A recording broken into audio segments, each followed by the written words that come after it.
What's up, heathens? How ya doing? I'm the Godless Engineer, and I critically analyze apologist claims to give you the best arguments and information so that you can stand up and use your voice. Today, we're going to be taking a look at J. Warner Wallace as he tries to defend the Bible against chattel slavery.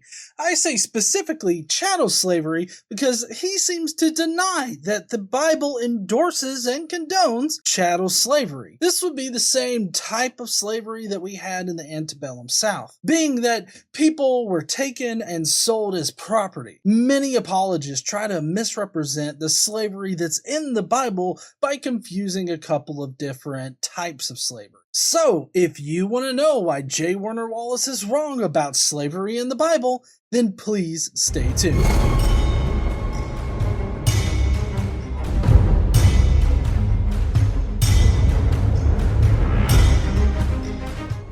Alright, heathens, before we get into J. Warner Wallace's video, I do want to clarify the different types of slavery that do appear in the Bible. One type of slavery that is kind of the go-to for most apologists on this topic is considered debt slavery.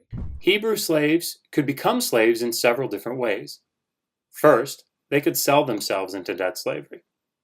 Debt slaves were individuals who, for a variety of reasons, found themselves indebted to someone and either sold themselves or members of their family into slavery. A thief who could not pay back his debt could be purchased. An Israelite could also be born into slavery. Hebrew debt slaves were to be released after serving for 6 years, or during the year of Jubilee. According to Leviticus 25:39-40, he is to be treated as a hireling rather than as a slave.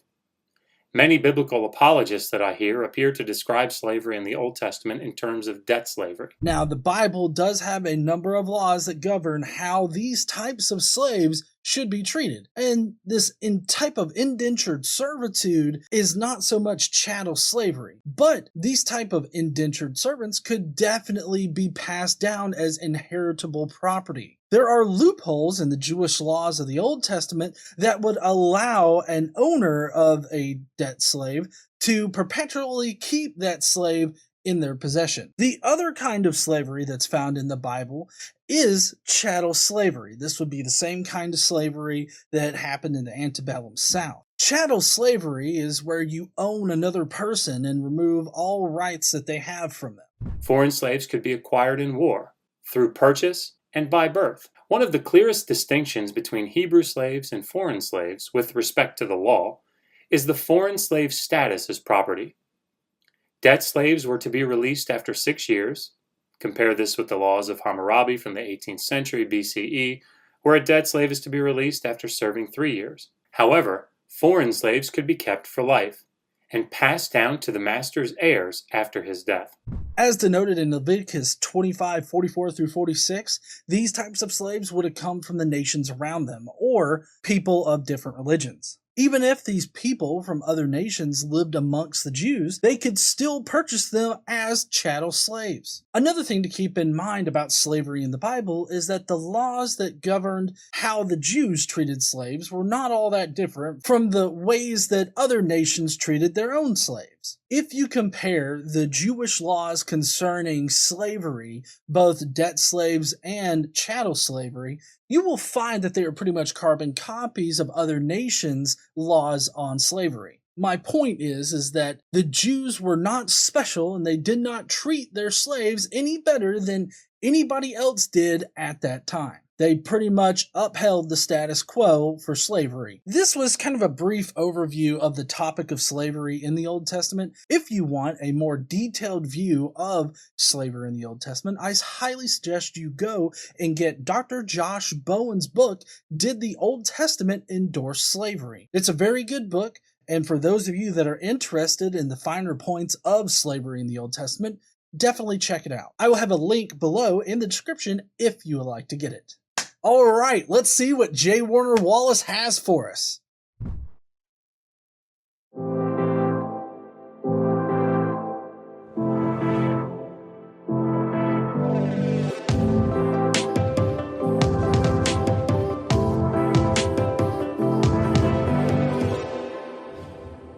Does the Bible condone slavery?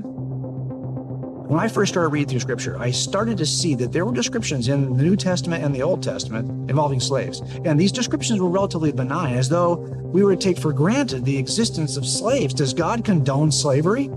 Does God just accept this as just the way it's going to be, the way it's always been?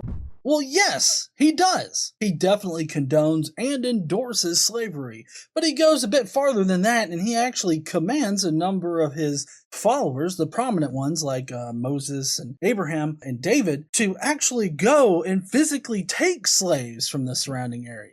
Now, a lot of apologists will frame this as a consequence of war, that the Jews or the Israelites were at war with these people and then took them as slaves as punishment for their war crimes. But the fact that God commands them to go and take people as slaves is very damning to this whole account of God being all good and powerful and all this other stuff. Because if God's all good, he wouldn't have commanded the Israelites to take slaves in any kind of way. If he was all powerful, he would have figured out a way to convince the Israelites that they didn't need slavery anymore and to never take slaves again. But God doesn't do that. A good example of God directly commanding the Israelites to go and take slaves would be Numbers 31. In that section, the Midianites had been mixing and sleeping around with the Israelites. And God didn't like this so much. So what God did was he commanded Moses to go and attack the Midianites, wipe them completely out. Kill all of the little boys, all of the men, all of the women that were not virgins, but keep for yourself the virgin girls. These would be the little pubescent and prepubescent girls. Take them as your spoils. The rationale for the virgins being spared in Numbers 31 cannot simply be attributed to their innocence in the Peor incident, as verse 17 calls for the execution of not only every woman who had slept with a man, but also of all of the boys, Hebrew zachar bataf, young boys, who clearly would have had no part in the incident. In fact, young girls is the feminine form of the phrase, which appears in verse 18. When we consider the general commands for warfare, the actions of the Israelites were unsurprising. However, Moses commanded to kill all but the virgin girls, who were divided up with the remainder of the plunder. The Lord said to Moses, "You and Eleazar the priest, and the family heads of the community are to count all the people and animals that were captured. Divide the spoils equally between the soldiers who took part in the battle and the rest of the community. From the soldiers who fought in the battle, set apart as tribute for the Lord 1 out of every 500, whether people, cattle, donkeys, or sheep.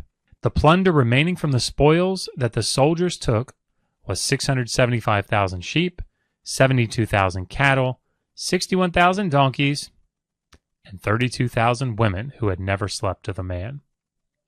The virgin women were plunder, and these would have been either reduced to slavery or gone through the process to become a wife. In the laws that are contained in Leviticus, God is sure to lay out all of the laws surrounding both debt slavery and chattel slavery. He clearly distinguishes between the two. So yes, God definitely condones, endorses, and even commands the taking of slaves. How could that be? I couldn't imagine a God that would condone such a horrific thing. Yeah, me either. Unless that God's a dick, or maybe, most probably, he doesn't exist and that was just an asshole at the time that was trying to justify slavery with his own definition of God. But I think part of the problem is, in answering this kind of an objection, is just understanding the definition of slavery. Look, when we hear that word, we always refer in our mind to what we know as New World slavery, right? The kind of slavery that we engaged in here in America that was so repulsive.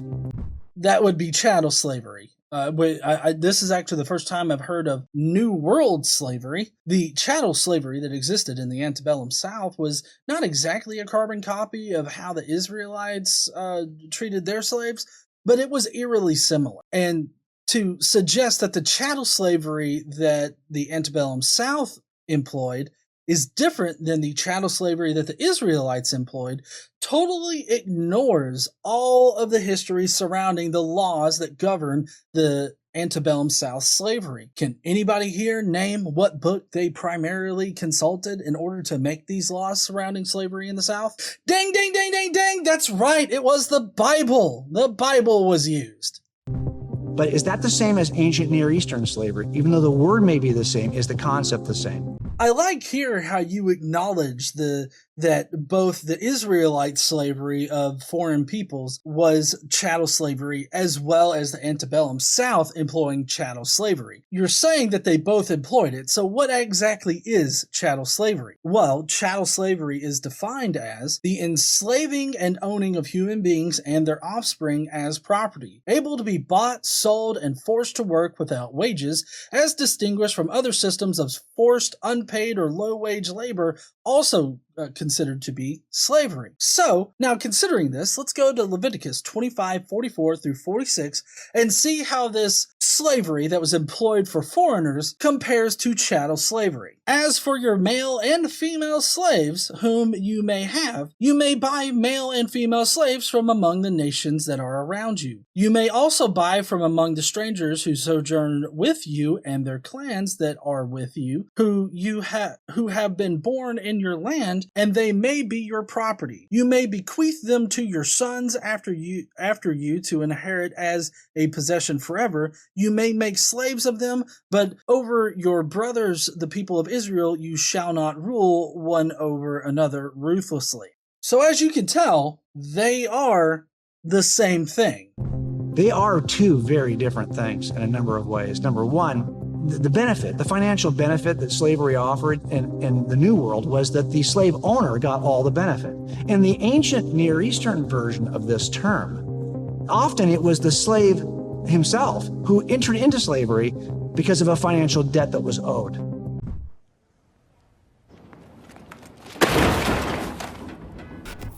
Well, no, that would be the debt slaves, not the chattel slaves. Generally, when we're talking about slavery in the Bible, we're not talking about indentured servitude like you're trying to shift the conversation towards. We're not talking about that. We're talking about chattel slavery. If you're going to compare the Antebellum South to any kind of slavery in the Old Testament, it would have to be chattel slavery. We just read the passage from Leviticus that plainly lays out that foreign people from a different country could be enslaved, bought and sold as property, and passed down from owner to owner. This describes Antebellum South chattel slavery to the T. Don't try to shift the conversation towards indentured servitude and completely leave out the fact that in Leviticus it directly says, buy foreign people as slaves, leave your fellow Hebrews alone.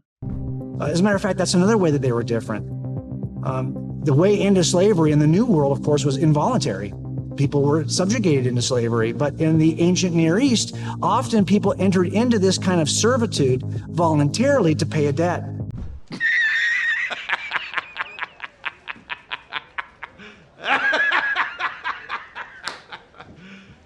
You serious? If you're wondering what the logical fallacy he's using here, it would be the false equivalence fallacy. He's trying to equate chattel slavery to indentured servitude. That's just fallacious as fuck. It seems like to me that the only way that somebody can defend the Bible against slavery, trying to act like chattel slavery just didn't exist in the Bible, and that only indentured servitude existed.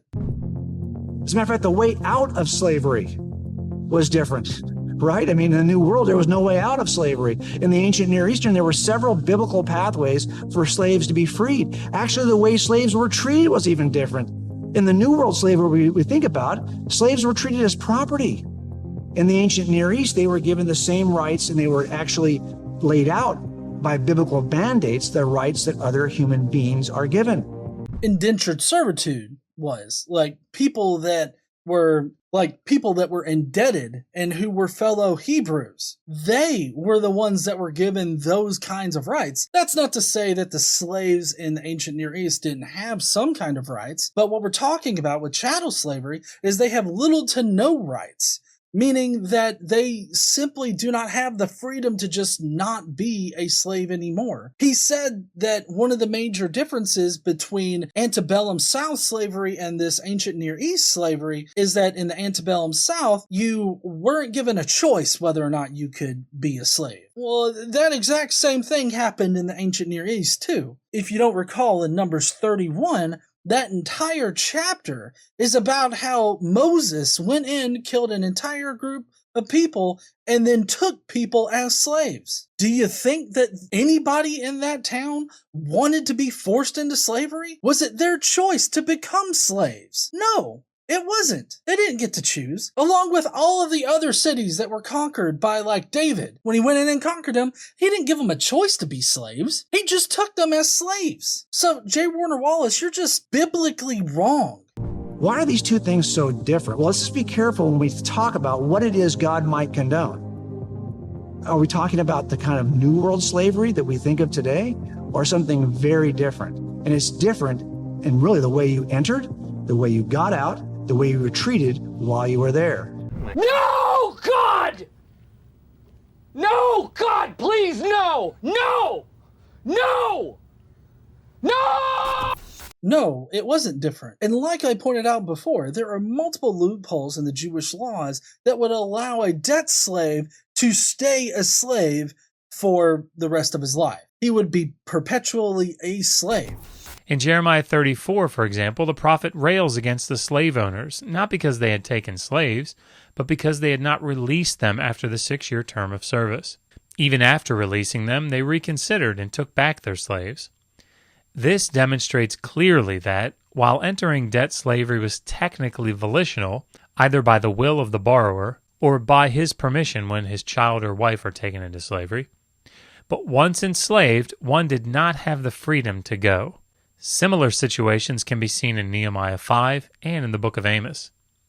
This form of slavery appears in many periods in the ancient Near East. So no, J. Warner Wallace, again, you're just simply wrong about slavery in the Old Testament, and it kind of seems like at this point that you're purposefully misrepresenting it to make the Bible look a bit better than it actually is. Very different concepts. But let me give you another thing to think about as you try to answer this briefly. We have certain things in place, certain institutions in place that answer or solve certain problems for us. So for example, if you're in debt to a financial institution, well, we have financial institutions that could figure out what to do with that debt. If you don't pay your debts, you're going to end up in some kind of legal trouble, and you may actually go to jail. Well, it turns out we have financial institutions today, and we also have penitentiary systems today to deal with these two issues. Those weren't in place in the ancient Near East.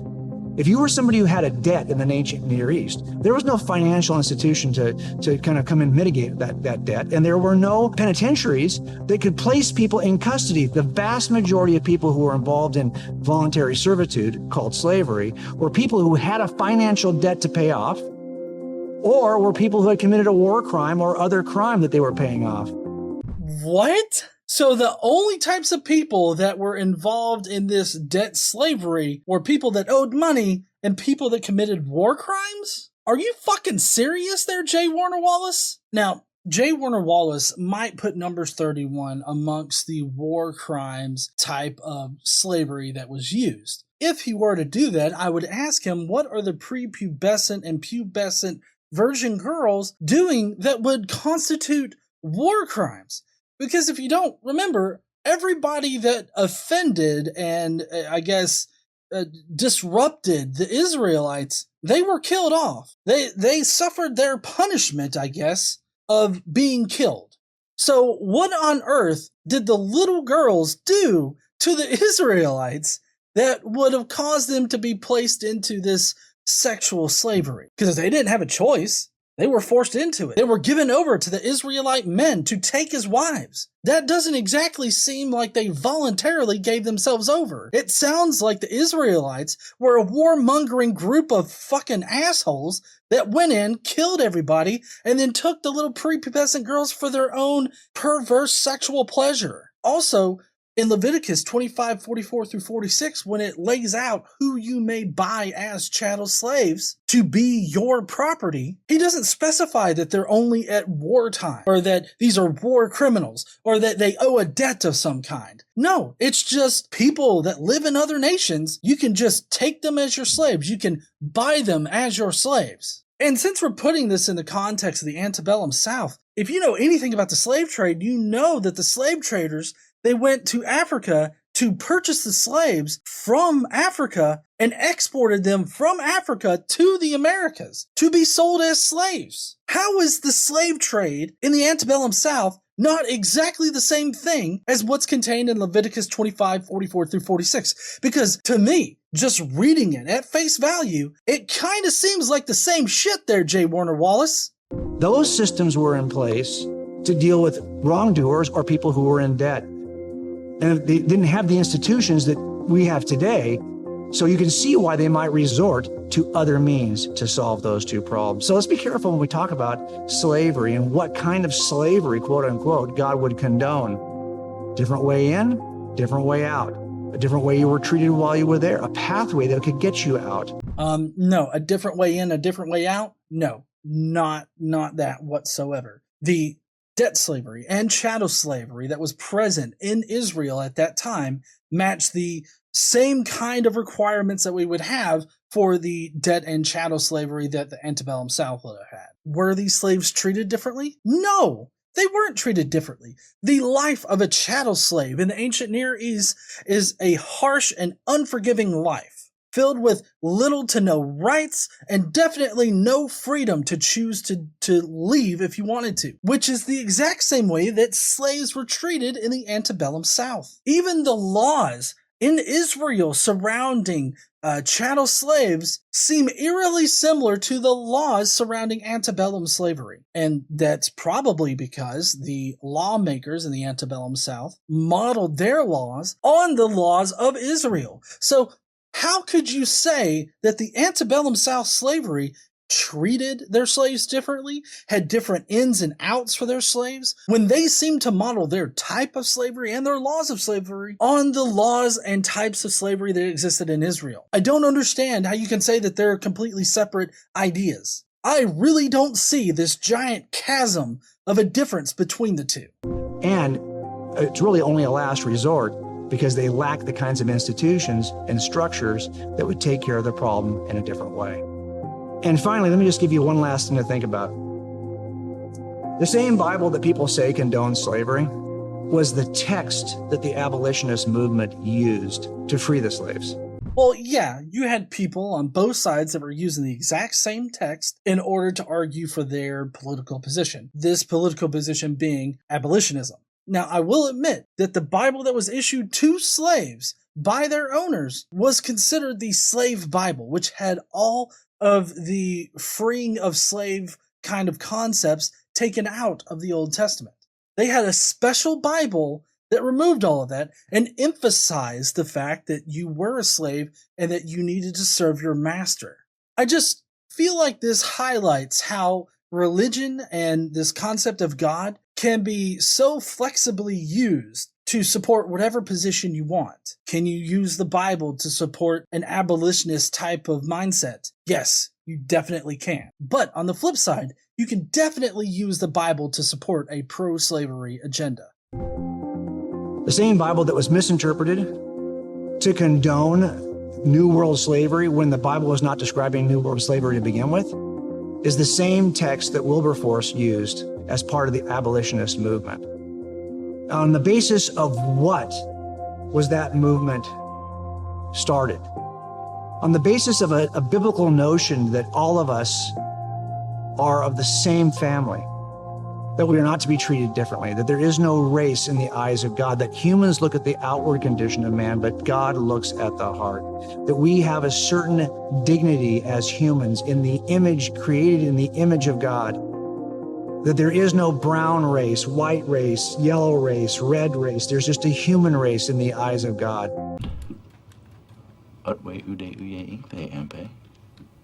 Wow. You know, this really doesn't even track with what the Bible says, because the Bible definitely points out how the Israelites are very different than the nations around them. And he paints these other nations as being very different or bad to the point where they need to be conquered by the Israelites. Now, how this relates to racism in the United States and ultimately stemming back to chattel slavery is that this notion of race is somewhat relatively new. Prior to our modern notion of race, race was generally equated to nationality. So race during the Israelite times would have just been whatever nation you were part of. If you were part of the Israelite nation, you were the Israelite race or the Jewish race. And then all of the other separate nations around them would each be their own individual races. Now, where this gets into how wrong J. Warner Wallace is that God explicitly says in the Bible to not mix the races or mix with other nations that worship these other gods, because all of the nations worship different gods and the Israelites were not to mix with them. That is what led into Numbers 31. The Israelites were mixing with the Midianites. They were having sex and having fun and all this other stuff, and God wasn't having any of that shit, so he had Moses and all the Israelite men go in and kill the Midianites and take the prepubescent girls. So to claim, as J. Warner Wallace seems to be, that this notion of abolition came from this knowledge that God doesn't see different races and that we're all just one race. We're not brown, yellow, white, whatever in the fuck else that he said. The notion that God saw humanity that way is totally contradictory to what is literally in the Bible. Another thing that doesn't make sense here in what J. Warner Wallace said is that if that were the case, that the abolition movement grew out of this knowledge that God didn't see different races, then why did it take until 1965 for the races to be desegregated in America? Why was there such hate and contempt between African Americans and white people? If there was somehow this knowledge that we're not different in any kind of way, and that is what drove the abolitionist movement, why on earth did we ever become segregated in the first place? Why, after the slaves were freed, didn't everybody just immediately go, oh, we're no different? You know, and this would be even the abolitionists themselves. Probably not all of them, but there was definitely a majority in America that saw African Americans as completely different than white people. And we're talking Bible-believing people. You can't push this off on atheism or anything else. These were Bible-believing people that used the Bible to promote their racist agendas of separating the races. And they used verses out of the Bible to support this. Your statement here, J. Warner Wallace, ignores American history as well as what is just plainly written in the Bible. That is the clear teaching of Scripture and the teaching that motivated and propelled the abolitionist movement. Does the Bible condone slavery? Of course not. But does it describe slavery? Yes, it does, but not the slavery that you might be thinking of. Yes, it does. It definitely describes the slavery that you're thinking of. It definitely describes chattel slavery. And as far as this notion of the races are not different or that God doesn't see people in these different races, I think we need some fucking citations for this. Because you can't just sit there and say the abolitionists thought that God didn't see the races differently, that he saw them as all one race, the human race. You can't say that. I mean, if you, the viewer, knows of a citation of an abolitionist saying that the African Americans are no different than white Americans and that they should be equal to each other in the law and in how they're treated, then please give me that citation. I would love to hear it. That's all for J. Warner Wallace's video, and that's all for this video. I ultimately am very, as you can tell, perturbed by his video because he just simply ignores everything that's written in the Old Testament about chattel slavery in order to make his argument. Additionally, he ignores the laws surrounding chattel slavery in the Antebellum South. And then finally, he ignores the struggle of the African American community. And finally, he simply ignores the struggle of the Black community in America to overcome segregation, to overcome hate, to overcome this general idea that Black people are so radically different than white people and that they are bad, inherently bad. That notion still exists today. The Black community today still has to fight against this kind of bias against them. Anyways, I'd really love to hear what you guys think down below this video. Let me know if you think that J. Warner Wallace is actually correct and I'm wrong, or do you think that he's wrong? Let me know down below in the comments. And hey, while you're down there, why don't you smash that like button and subscribe if you like this kind of video. Don't forget to stand up and use your voice. Bye, heathens.